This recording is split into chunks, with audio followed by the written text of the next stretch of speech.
welcome everybody to this Friday's Inclusive Entrepreneur Online Friday briefing. It's lovely to see everyone. I'm Jacqueline Winstanley, best described as a global disruptor and innovator. I have a portfolio career.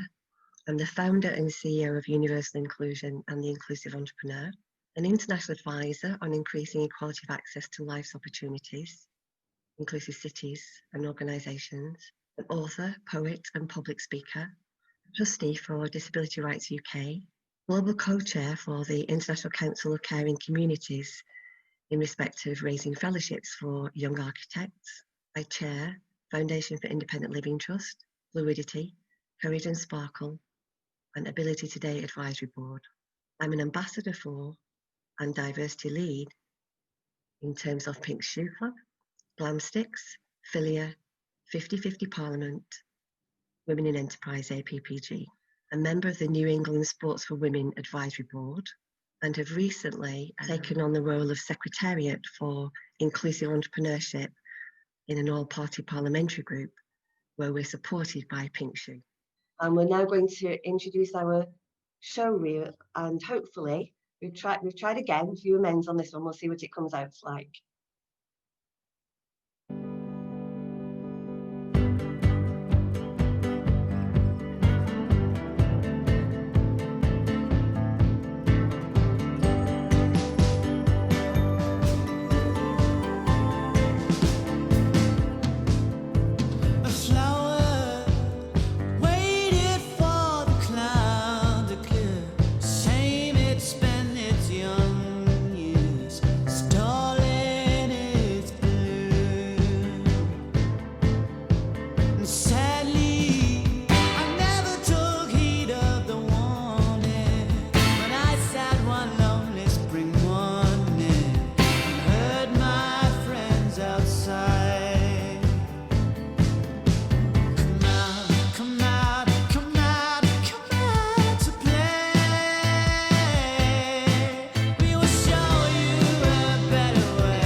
Good insight into the work that's being done in the sector and the innovation and creativity amongst the inclusive entrepreneurs.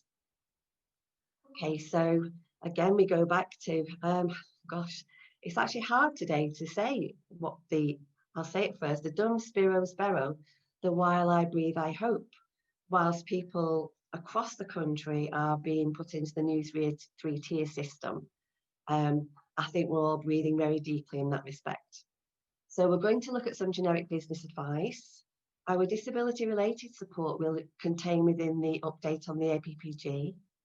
We'll have our health and wellbeing section, hopefully, if Aaron manages to make the session today. We are going to showcase an inclusive entrepreneur, and we need to be flexible on this today. With it being Black History Month, we've actually got a speaker who's done quite a lot of work over this month, some really exciting things that she's going to share with us. And part of how we're celebrating Black History Month, it was an invitation to Carol Ann Whitehead. She is hoping to join us at about 3 o'clock, but I think we'll just keep looking out for her. And unfortunately, I'm going to have to stop at the point she enters the session so she can get back to a board meeting. Okay, and we're going to have an update on our virtual expo, and hopefully we'll have time for Q&A.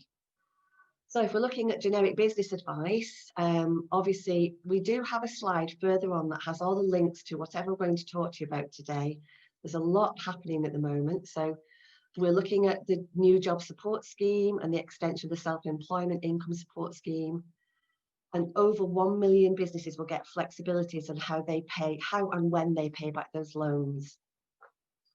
We're still seeing the launch of the NHS Track and Trace app, the fastest way of knowing if you have been in close contact with an infected person. Again, as we're seeing in Parliament, trying desperately to get this right, and it's not an easy thing to do. We've talked to you before about the deadlines for the business loans. It may be that in view of the possibility of the tier lockdowns, that they may do something different on this and maybe an extension, but we're not sure yet.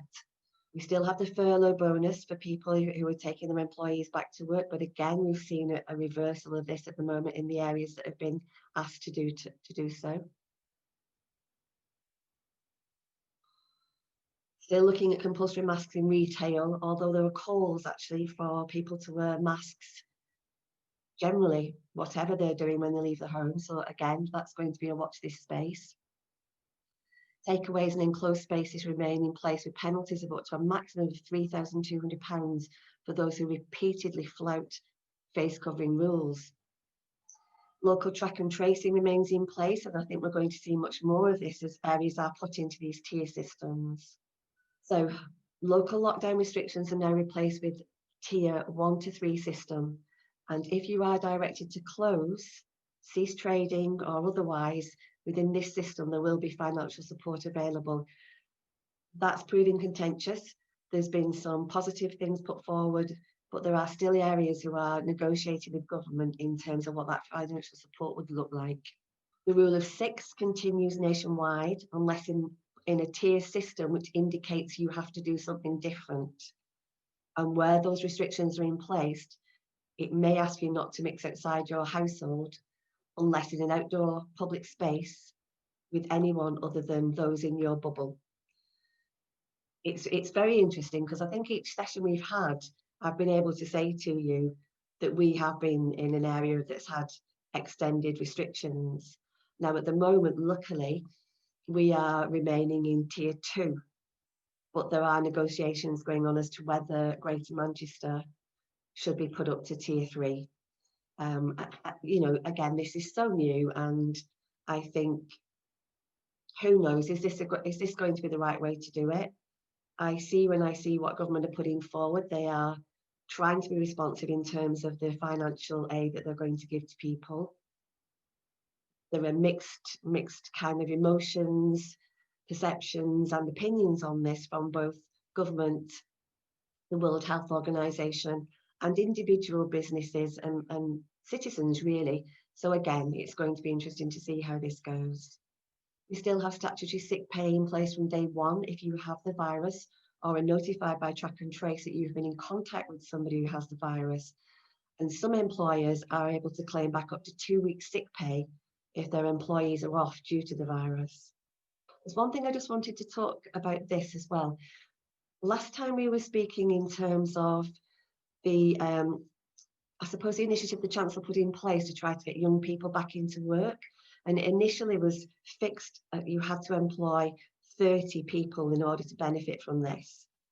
We do now know that the government has moved a little on this and are allowing you to partner with agencies so that you could take on 1 person or much less than the 30 initially stated. And we do have people now who are actually trying to do that within the network. So we have 2 people at the moment going through that process. So we're really interested to see if that works. So one is going through FSB and the DECO partnership, and another one is actually going through a motor racing organisation. So it's going to be really interesting because at the moment that will give a young person 6 months paid work. And for somebody who's prepared to take them on, they will have no additional on cost to that. So it's a very positive scheme if it works with the new way where you should effectively be able to take on as little as 1 person within that scheme. In terms of access to finance, as I stated, additional financial support will be given to businesses affected by tier 3 restrictions. What I've seen so far is it could be up to, if it's a business that has to close, up to £3,200 to cover things like rent, etc. But also if they have employees, and I think this is the bit that people are negotiating on, I think it's 1/3 of their wage or salary. So, is that better than nothing? You might say it is, but those are the conversations that are going on at the moment to try to make sure that people are perhaps not put further into poverty as a result of a forced lockdown within their sector. The 2 billion kickstart scheme that I just referred to, so I won't go over that again. The Virgin Ready Steady Grow programme and the startup loans is still available to people irrespective of COVID. Unlimited has put out a call for people to apply for funding from them, particularly within the arts and culture sector. The Arts Council have quite a lot of opportunities for COVID-related projects, as do the National Lottery and the RSA Catalyst Fund. So in terms of recommendations to the Chancellor and DWP, the Access to Work Award, we have asked for the suspension of the annual cap, to fast track any new claims, suspend the annual turnover requirement, accept digital submission of payment requests, allow for longer access to the mental health strand of the award, fast track any applications in respect of ergonomics when working from home, the award period to be extended for 2 years without review, to fast track any additionality claims relating to support workers who have to self-isolate or are affected by local lockdowns, recognise and consider the way disabled entrepreneurs manage their complex health conditions, consider additional measures of support which do not require us to give up our Access to Work award as part of the process, amend the Self-Employed Income Support Scheme to recognise the particular needs of the disabled entrepreneur within it. I'd just like to speak to this a little bit today. As you're all aware, in terms of how we push this agenda forward, we don't want to be constantly sort of, banging the drum in terms of access to work. It does affect all of us, but there is one element of this that I think we are going to try to make government aware in respect of the complexity of this particular criteria and the impact it's having on people's health and well-being within the sector. It's coming out very strongly in the RSA podcast.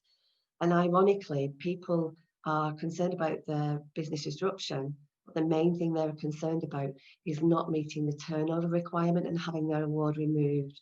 So I think this is really important, and we will be trying to raise that, whether it be through our social media or whether the avenue we could make representation to the APPG, because I'm getting a lot of requests about this and a lot of concern expressed about this. So we will follow up on that one in isolation from the general recommendations that we put forward. Okay, so in terms of events, just as we did a fortnight ago, we are in Black History Month, and there's been quite a few things going on, and where we've either been involved or been made aware of them, we have put them out on social media, and I suppose really just to raise awareness of this particular celebration this month.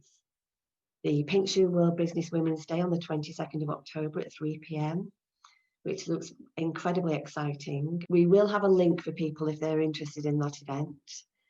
In terms of Global Entrepreneurship Week, so the 16th to the 22nd of November, now if you recall, we will have our APPG meeting on the 17th of November, and also our expo will be earlier on in that day. We're also likely to be invited to an event that Farah & Co will be hosting for the APPG in terms of inclusive entrepreneurship, and we'll give you more information on that as soon as we get a fixed date from them. There are a number of APPG meetings there, but I'm not going to go beyond the 17th of November just in case our dates change. I doubt it very much, but say we were to get back into Westminster, then those dates might change, but they are there for information. Our RSA podcast, which we had hoped to have had completed by the end of October, and fingers crossed that we still will. We have been interviewed actually from the RSA for the next journal in terms of the podcast and how we're moving forward. Very interested to see how we've captured people and how they've responded to the pandemic. And I know you're all very modest, but please do send in the things that you would like us to showcase that you've been doing. Obviously, Carol's going to talk to you a little bit more, but she did host the Your Manchester Talk Show episode celebrating Black History Month, and she'll speak to that later. And also really exciting, so again, the sector and the work that's been done is going to be featured in the, I'm going to say WUSAM, Global Summit, and I think our section that I'll be speaking to is on the Monday. Can you remind me the time of that, Sarah, please? We might have lost Sarah as well. Yes, it's 4 p.m. to 7 p.m. Indian time, which makes it 8 till 11 our time. And this event is celebrating startups and entrepreneurship, and particularly inclusive entrepreneurship, and in particular, how has entrepreneurship responded to the pandemic. So it looks like it's going to be a really interesting summit, and I'm very honoured to be asked to speak to it. Okay, thank you so much. So before we go on, is there anything anybody would like to add to share with us today of the things that they've been doing? I know I think Monzo is still with us, because I'd like to talk a little bit about that. I don't know if you can all see in the background. It's not actually doing them justice. Monzo did some market research actually with our members in terms of the how did his flowers that he's going to be selling travel, how did they arrive, what did people think about the quality of them. And I think what I will just do, you can't see them from there.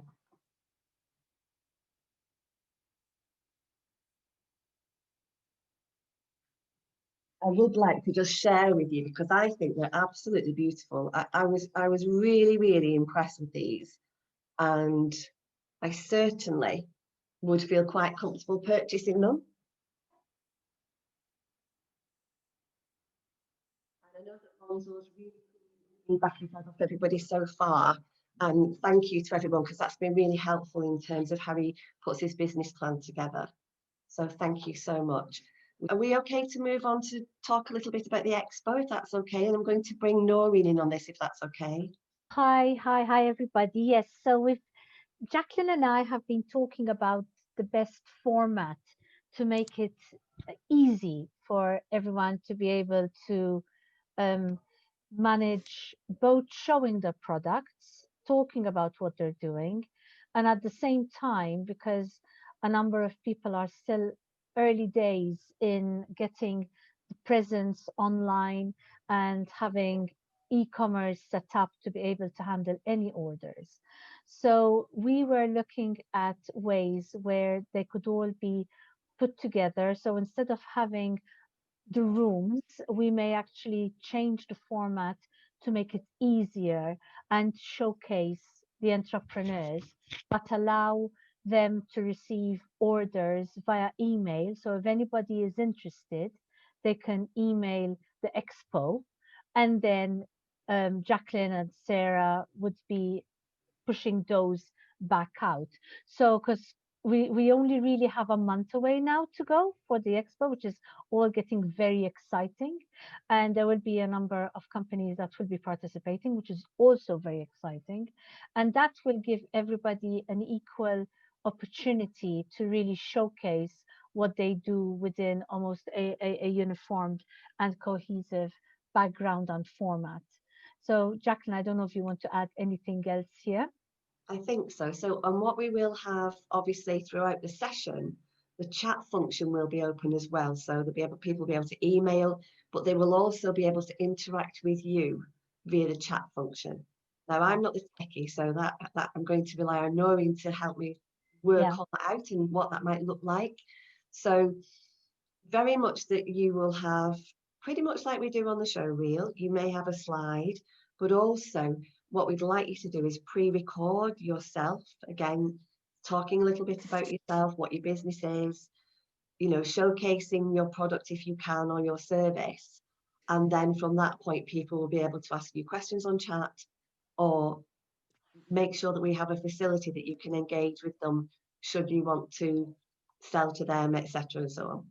Yeah. Okay. So what you would need to prepare really once you're here, and now it is only a month away, if you are coming up with any offers or anything special that you want to be sharing, I would suggest you get that prepared, ready in your mind within the next week, so that if they need to be produced as a slide or in a pack, and I see Carol is joining us, so we Yes. can continue discussing this Yes. afterwards. Okay. All right. We Then. can then put that together. Carol, it's lovely to have you join us this afternoon, and I know that you are very kindly coming out of your board meeting to do this. So, so what I'd like to do is, obviously, most of you now know Caroline, but I'd like to introduce Caroline Whitehead to you. As you know, I'll let you introduce yourself, Karen, because so many things that I would need to say that you're doing at the moment, and you can do it far more eloquently than I can. But in terms well, of not at the moment actually, because I don't know what I'm doing on this device. To be fair, okay. just bear with me a second, everybody. In celebration of Black History Month, I'd like to welcome to our session today Caroline Whitehead from the Zebra Partnership, and Carol's going to talk a little bit about Black History Month. And I know that one of the sessions I was on with her the other day, she had some really interesting stories about people that had perhaps not been celebrated as they should have been in the past, and tell us a little bit about the exciting events that she's either done or is doing during Black History Month. Thank you, Carol. Hi everybody, thank you for inviting me. Just want to say I'm black, mank and proud. That's what I've been calling it. And one of the things I wanted to talk about was there are lots of people around that we celebrate in Black History Month that they're not on our doorstep. They're not from the Northwest, and particularly Greater Manchester. And one or two of the people that I highlighted, I was really fortunate enough to host a show called Your Manchester, whereby I asked them to give it over to me so that we could celebrate Black history. And I used little hints like, if I said to you red, gold and green, what would you think? And yes, they thought of Boy George and Karma Chameleon, but no, I was talking about Garrett Morgan. And Garrett Morgan is a Black African-American scientist who invented the traffic light. A lot of people did not know that it was a Black person that invented the traffic light. Back in sort of the early 1920s, he realized that some of the traffic lights, some of the cars would actually crash into each other on an intersection, and he came up with the idea of a three-way traffic light. So he created that and patented, and in 1925 sold it to General Electric. Apologies here, because like I say, I've stepped out of my board meeting. Fine, So can you hear me okay? We can. Yeah. So basically he invented that, but also as well, parallel to that, he invented the smoke hood. And the smoke hood is used by firefighters. He noticed that they were struggling, obviously, to try and do their day-to-day job. And the smoke hood is what we know nowadays as the gas mask. But that's Garrett Morgan. That's something that's quite prevalent, that we know and see every day. Gladys West, leap forward 20 years from 1925 into World War II, and Gladys West, an African-American mathematician, she invented the GPS, what we know today as the sat-nav. And many people will be going up fields, going over fields and going in the wrong direction if it wasn't for Gladys West. But right here on our doorstep, let's not talk about inventors, but people that put Greater Manchester on the map, which is Sir Arthur Lewis. And Sir Arthur Lewis is a Nobel Prize winner, and he had a love of the Moss Side people. He was an Ivy League professor who had the ear of the world leaders, and he also did a lot for Moss Side and Hume, and at 33 became Britain's first Black professor, coming to work at the University of Manchester in 1948. He set up the West Indian Sports and Social Club, only because a lot of African Caribbeans did not have a place to socialise, to train, and basically to better themselves. And that West Indian Sports and Social Club is there today as a legacy to Sir Arthur Lewis. So, you know, that's a Nobel Prize winner, and let's go right through to a nurse. I'm very proud in this list is to mention my aunt, which is my Aunt Lou, which is, she's called Louise Dacre-Codia. She was a Justice of the Peace. She was the first Black nursing officer. In fact, she was the first and only Black nursing officer, and she was Deputy Lieutenant of Manchester. And she was an anti-racist campaigner and founder of the Arawak Walton Society that looks at housing, fair education for working class people. And one of the stories that I like to share is the fact that a couple of years ago, there was a campaign to get another statue in Manchester of a woman. The only statue that existed was Queen Victoria. So there were 30, and it was a people's vote, and it got down to the final 6. And I'm so proud to say that my aunt Louise was in the final 6. But she was beat by an individual that we all know and love, and that is Emmeline Pankhurst. And even though my aunt is no longer with us, she passed away in 2008. If she was alive today, she would have said, the women's vote is everything and all that matters. So every time I go next to that Emmeline Pankhurst statue in St. Peter's Square in Manchester, I always think of my Aunt Louise. Thank you. And please, you must ask any questions if you want to ask any questions, because I think this is just really important, because Black history, I think, in the UK is also British history. It steps side by side. You know, I mentioned about scientists and inventions. It's nice for the young people coming up from a see me, be me perspective to see someone who looks like them. We think of a scientist, we think of some white old bloke with crazy hair going around twiddling knobs, things are exploding or whatever, and that's what we think of when we think of a scientist. But no, a scientist is all ethnicities, different genders. That's basically what a scientist is. It could be anybody, and highlighting that, you know, in lessons with children so that they can see it. It's not this is a Black man or this is a Black woman and they're a scientist. Here's a scientist. This is what they invented and their contribution to society and to the world, and that's basically what we want from Black History Month, is to make sure that that's highlighted. What I wanted to promote as well is an event I'm doing next week, which is in line with the United Nations 75th anniversary. So I'm a Global Goodwill Ambassador, and I'm registered to do the United Nations 75th anniversary event. And it's called Afternoon Tea with the SDGs, and that's a cheeky title from me because we're hosting it in the UK. I just thought it was lovely to have an afternoon tea with the SDGs. It would have been lovely to have it as an actual live event. I have 6 international panel members who are doing fantastic things that align to the Sustainable Development Goals, that are trying to work towards making the world a better place. If this was a live event, we would have held it in Liverpool, and that's the influence of Jacqueline and her Raising the Roof event, why we would have held it in Liverpool. And I'm very good friends with the Lord Mayor of Liverpool, which is Councillor Anna Rothery, and she is still going to open the event next Friday from 3:30. So please, if you just search Afternoon Tea with the SDGs, you will find the Eventbrite link and register your interest. And if you want to hear more about Black history, please Google Black History Month, your Manchester, and look for videos, and you'll see my show that was aired on Wednesday, and we'll take you through there. It's an interesting concept. I present the show with the key person who's a drag queen, and it's just it's fun and factual, put it that way. Would anybody like to ask Carol any questions? I have one, if that's okay.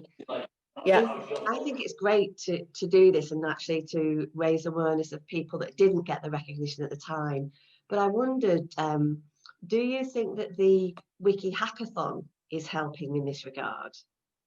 Oh yes, so the Wiki Editathon. So I don't know if some of you know. So I've been a campaigner improving diversity on Wikipedia. I'll give you some facts in relation to the Wikipedia. Women are not showcased the way they should be on Wikipedia. There are 29 million English written pages on Wikipedia. Out of those 29 million, only 17% of those pages are about women. There is a faction of contributors that actually knock back information in regards to women. You see, back when I was a young person 1,000 years ago, you'd go to a library or a bookshop and you'd say, I'd like this book on, let's say, Mary Seacole. And they'd say, we've not got that book in, but we'll find it for you. You can come back next week and we'll have it. If a young person goes on Wikipedia and they're trying to find information about someone, especially a woman in science, technology, engineering or mathematics or whatever sector they're in, and they don't find it, they move on. And that memory starts to erode away about that individual. This is what I don't want to happen, is there's these fantastic women that are out there that have gone past, that are currently out there, that their information is lost. So that's why the Wiki Editathons are.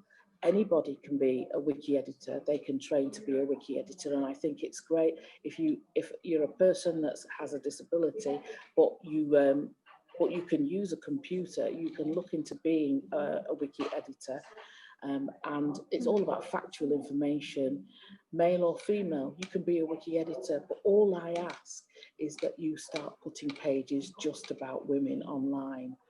Now we've been doing that for the past 2.5 years, and it's increased by 1.6% from 17% to 18.6%. That doesn't sound like a lot, but let me tell you what that is 16,000 pages in the past 2.5 years have gone up, and they're all specifically about women and women of colour, and that's the key thing. And I use Mary Seacole as an example. Mary Seacole, a lot of people wouldn't know who she is, but she basically is a famous nurse that works side by side with Florence Nightingale. But that's the thing about the way history is written. She was circumvented, not pointed out until a lot of people mentioned that Mary Seacole was out there. There was a campaign even this year in relation to the NHS Nightingales that popped up. Now, the NHS Nightingales were exhibition centres, are still exhibition centres, that have been commandeered to support the coronavirus pandemic. All of them are called NHS Nightingales. The campaign was, why don't you call one Mary Seacole? What about other famous nurses? And that's the key thing, is that looking at other people that have contributed. And so Wikipedia has helped in relation to getting more women's successes noticed, but also people of colour, women of colour especially. Because if you think of a pecking order, you know, there's men, white women, people of colour, and then women of colour with a disability are right at the bottom of the pecking order to be recognised. Okay, we've had a couple of questions come in. I just had a question from Len, and she wondered if you could tell us a little bit more about your role within the UN. Yes, so in relation to the global, that started with campaigning. So it's about being mouthy, to be fair, and being heard. And I did not set out to be recognised by the UN. They like people to spread the gospel. Everybody has a different role in the UN, and I'm not Angelina Jolie, and I'm not George Clooney.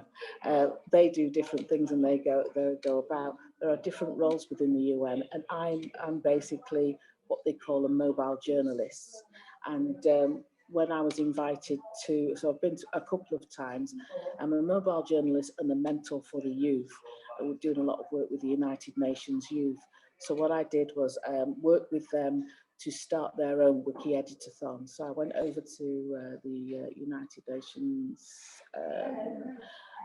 Youth Association in Aalborg in Denmark, did several lectures with them, and then helped them set up their Wiki Editathon, and they picked International Women's Day for their Wiki Editathon. They've never done one before. I am now quoted in the United Nations article, which is used because they created a wiki page for me, which is a huge honour. And so, you know, for the first time, the United Nations Youth now do a Wiki Editathon, and I have mentored them 2 years on the trot for that. And with the Global Festival of Action that's now in Bonn in Germany, been over there, I go around and I actually talk and motivate and support people who are doing some fantastic work. So I suppose I am the reporter, the interviewer. That is the role I have, to actually give a voice. Are you still there? Yes, yeah. Yeah, I just got a notice saying low battery, even though my iPad is plugged in. Yeah, to give a voice to some of the fantastic projects, and if we, you know, if we didn't have the pandemic this year, I was due back in Germany at the UN in May, and I would have spoken about the Inclusive Entrepreneur event that Jacqueline hosted in last November for Global Entrepreneurship Week.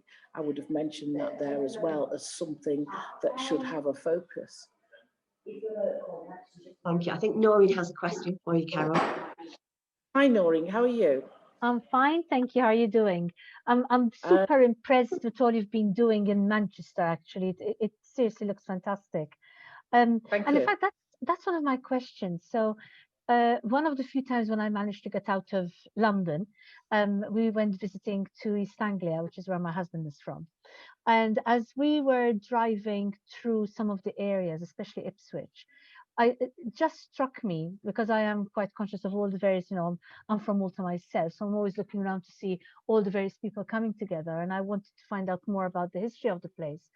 What you're doing in Manchester with regards to Black History Month, is that replicated to various other counties, and do you reach out to them to make it more of a concentrated awareness, so to say? Because I think it's really, really good and it's fantastic, and a lot of people are coming up to the front that we were just names, but I didn't even know where they've come from or where they've actually been living or how they've contributed towards British history.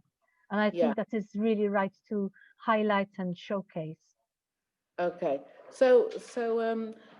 funnily enough, yesterday I was on a group call facilitated by the Lord Mayor of Liverpool, and I was with Councillor Asher Craig, and Councillor Asher Craig is what I call a global disruptor in Bristol.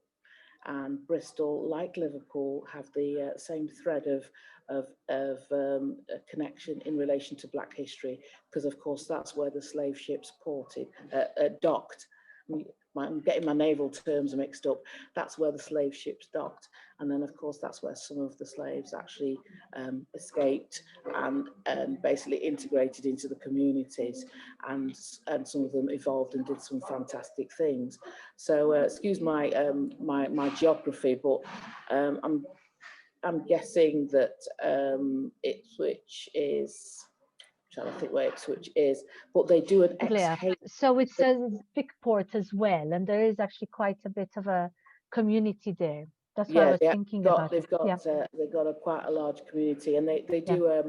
Last year they did a fantastic event that they invited me to speak, but I couldn't get there, which was called it's for Black History Month, and it's Women's Healing, called Exhale, celebrating women in that area of Ipswich. And I just thought, you know, it's funny that you actually mentioned that, because it was Tanya Prendergast Abidi, who's the founder of the Beatty Company, and you know, about heal your nation and heal the nation. Yeah, so yeah, the whole thing about joining up, but also as well, there is a sort of a uniform now with Black history. There's a lot of. Have you heard the term greenwashing?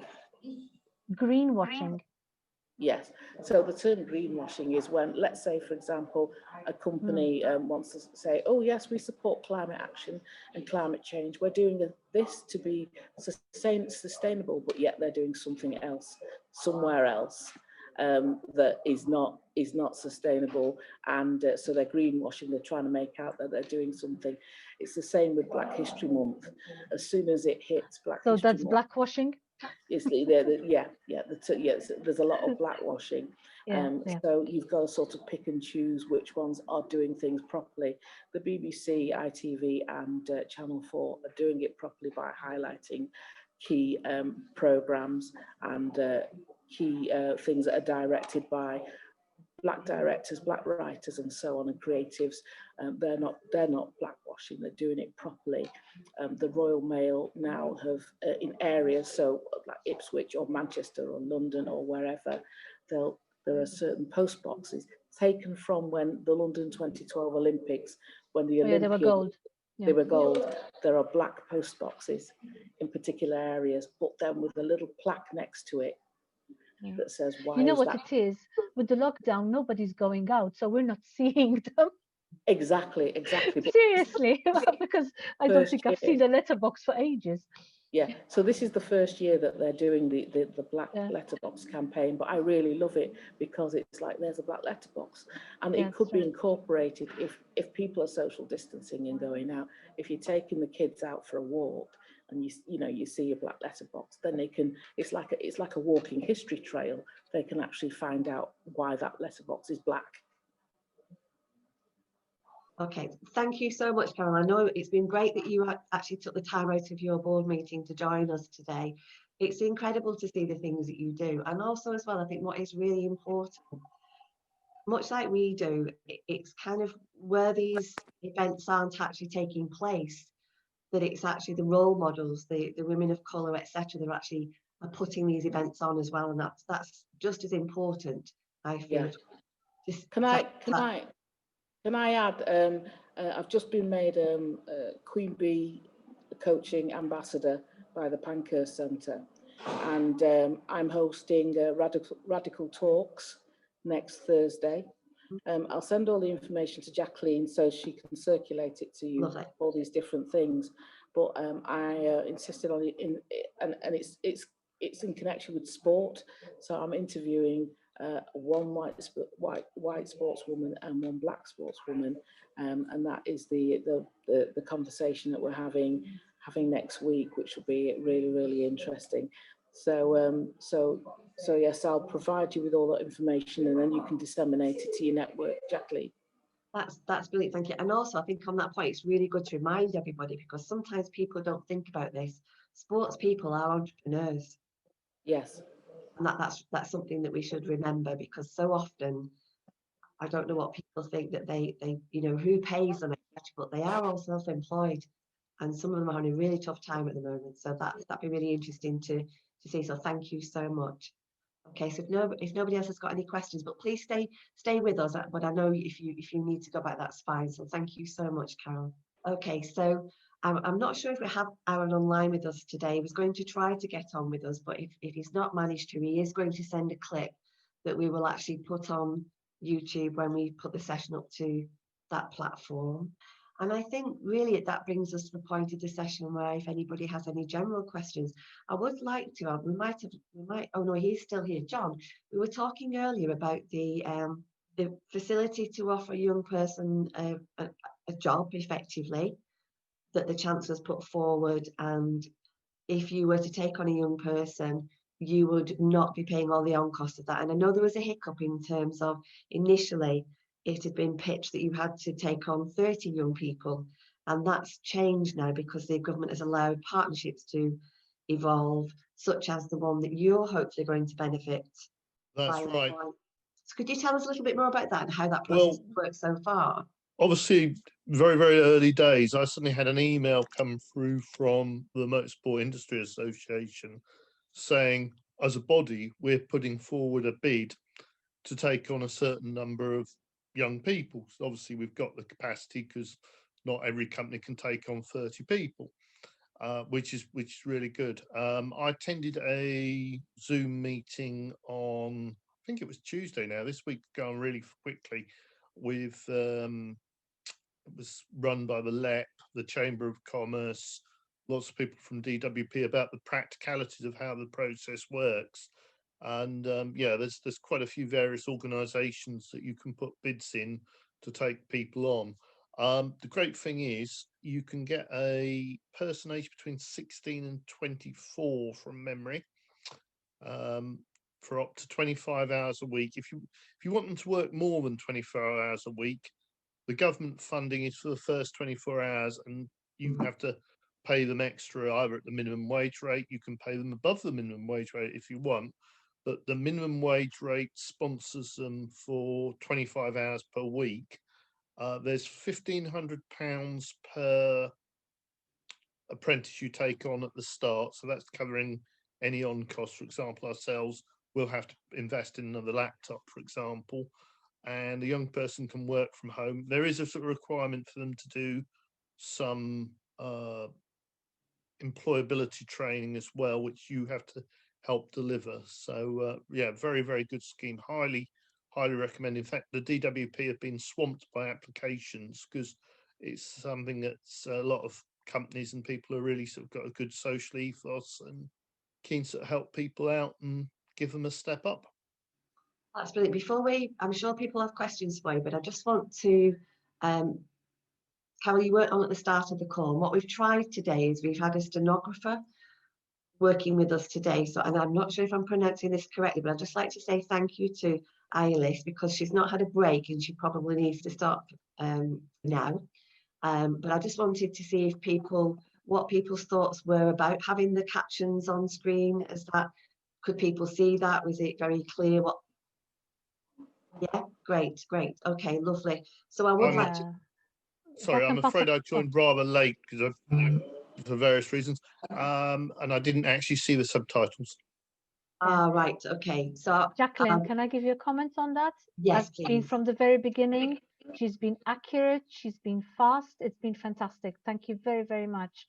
You have seriously done a good job. I've been following it. I have it on now. I'm seeing myself speak and the words come up. And I speak fast. So well, I was noticing that because I started off trying to speak a little bit slower, but actually I soon I wasn't doing that, and she's kept up really well. But hopefully that is going to work, and we'll have that on every time. So, but thank you so much. It's been wonderful. Jacqueline, yes, can you hear me? I can. I because I didn't know, I thought it was someone asking me a question in the chat box. Right. I thought it was chat box, and then I realised they were my words coming back to me. Right. Yeah. Okay. I think you can have an option of the sort of the size of the lettering, etc. And I think that's worked really well. So hopefully that we'll have that on each session going forward. And if we can, we'll have that at the APPG as well, which would be great. Okay, so thank you so much, Iris, and I know you've gone over, so hopefully the start of a good relationship going forward. Thank you. And John, so if I come back to you now in terms, does anybody have any questions about that for John? Yes, did you need to put forward any business plans to be able to get it, or how they to be honest, at the moment, I don't actually know. I had it was a very email saying, how many apprentices can you take on? What would they do? I think at the second stage, they'll come back and say a sort of job spec would be required for the person, and what you would be. Obviously, like all new schemes, it's a case of sort of fly by wire, or quite literally, and sort of see how it goes. So, but I think Jacqueline also applied as well. We've actually inquired through the partnership between FSB and Adecco. We've not had a response yet, so that it's interesting to see the difference between your organisation and that particular partnership. I think Rob's also put an application in through FSB. He did it 2 weeks after us, and his response has been a little bit quicker and more detailed. So maybe we might have fallen out of the inbox, so to speak. So it's probably worth us going back into that process. But you know, if this does work and it does at least give a young person an opportunity, albeit just for 6 months to start with, then it, you know, it's got to help both parties at the moment. Am I right in thinking this is at minimum wage, John? Yeah, this isn't minimum wage, and like I say, the great thing about it is it's fully funded. I'm going to really show my age. In some ways, it's a little bit like the old YTS scheme in the 19. Although Yeah. I was too young to be on it, but I knew of people who were on it in the 1980s, where the government actually funded the apprenticeship for people, and it's going to be a lot higher quality, much more quality control by DWP, and sort of some of the historic lessons that were learned from YTS scheme, YT, and of course the New Deal in the 1990s will be sort of historically sort of taken on, and hopefully mistakes that happen there won't be repeated. Hopefully, but yes, I think, and again, you know, we talked on previous sessions around how FSB had actually, when the Chancellor put various things forward, they had really stood their ground and have managed to influence some of the things that the government has done in this regard. And I think that it was due to people like FSB that this has actually moved on a little bit, and that this is in place now, so that people can take maybe one or, you know, a fewer number and not have to go to that sort of, which really for many small businesses to take on 30 was just never going to happen. So I think this has been really positive, and I'm really interested to see. I'm watching how everybody who's going forward with this, how it actually works. So, but yeah, but you know, opportunities on both sides, hopefully, from this.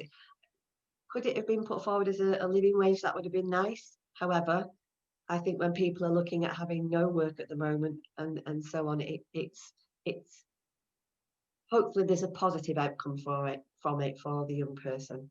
Okay, all right then. So any other questions, please, before we end the session today? I just asked, Yes. I'm sorry, John, I missed it. Does it affect your access to work award? As in, if you've already got somebody that helps you and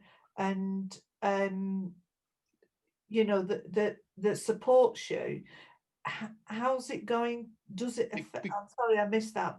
Because I haven't got an access to work award, Right. I actually don't know, but I think that's a point that you should clarify, because it might. I in theory, I don't think it should, but I think that's maybe something that it's worthwhile clarifying.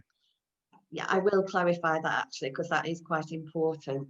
It has to be so access to work, the way that they view this is, if your business grows and you would automatically take on another person to do a particular part of your job, your access to work support worker would still be doing the things that you need.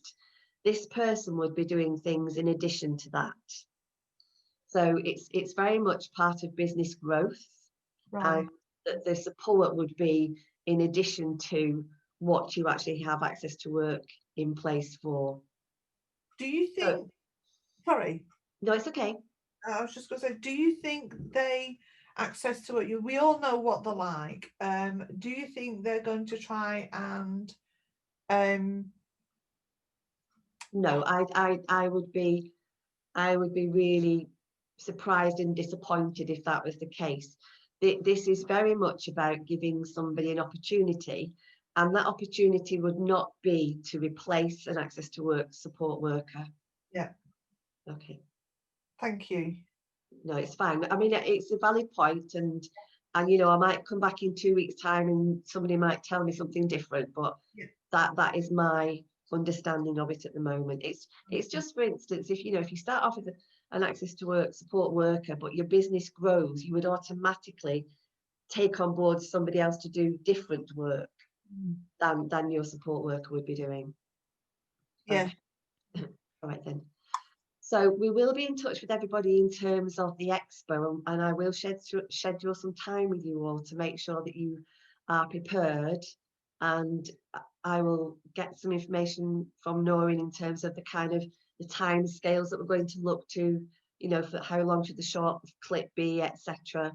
Best way to showcase the products and things like that. And we will do a lot of social media on the run up to, during and afterwards to really showcase what you're doing. And I'd really like to end on, every time I watch that show reel, I am reminded how incredible you all are and the things that you are doing. And you really ought to be very, very proud of yourselves, particularly in the middle of the pandemic. And it really is incredible to see what you're all doing. Okay, all right then. So if we have no further questions, then I'll end the session today. And you know where I am if you need to ask any questions. Thank you so much to everybody who's contributed and supports us, and see you all next time. Thank you.